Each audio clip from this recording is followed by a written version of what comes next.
पुण्यातील निधीचा वाद पदाधिकाऱ्यांनंतर नेत्यांपर्यंत पोहोचला। निधी न मिळाल्यास कोर्टात जाण्याच्या सूचना स्वतः चंद्रकांत पाटलांकडूनच। पुण्यावरून पुन्हा एकदा दोन्ही दादांमध्ये संघर्ष।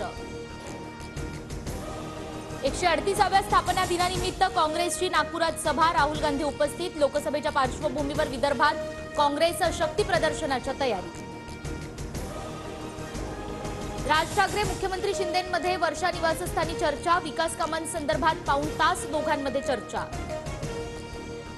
शरद पवार अमरावतीत बच्चू कडूंच्या घरी भेटीला, बच्चू कडूंकडून अमरावतीमध्ये शरद पवारांच्या स्वागताचे बॅनरसही।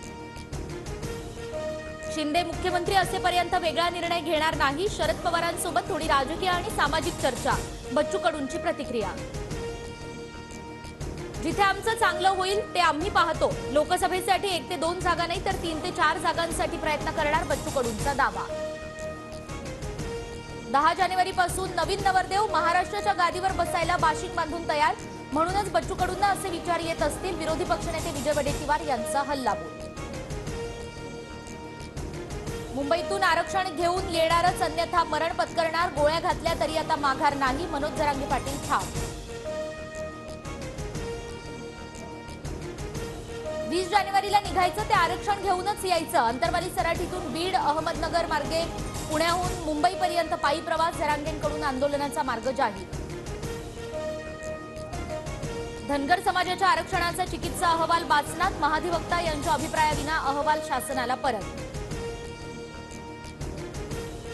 मुंबईतील जेजे रुग्णालयातील 900 निवासी डॉक्टर आजपासून संपावर, डॉक्टर महेंद्र कुरा यांच्या मनमानी कारभाराविरोधात डॉक्टर संतापले, कारवाई न झाल्यानं निवासी डॉक्टर आक्रमक।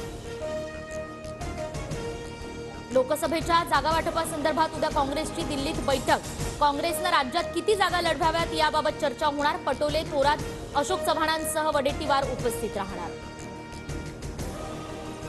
शिवडी न्हावाशेवा सागरी सेतूचं 12 जानेवारीला लोकार्पण होण्याची शक्यता, नाशिक दौऱ्यावरील पंतप्रधान मोदींची वेळ घेण्याचा राज्य सरकारचा प्रयत्न। राज्यातील कोरोनाबाधितांची संख्या 265 वर, नव्या 87 कोरोना रुग्णांची नोंद, तर मुंबईमध्ये कोरोनाचे 19 नवे रुग्ण, तर दिल्लीमध्ये JN1चा पहिल्या रुग्णाची नोंद। डोनाल्ड ट्रम्प यांचा अध्यक्षपदाची निवडणूक लढवण्याचा मार्ग मोकळा, कॅपिटल हिंसाचार प्रकरणात ट्रम्प अपात्र, मिशिगन सर्वोच्च न्यायालयाकडून डोनाल्ड ट्रम्प यांना मोठा दिलासा।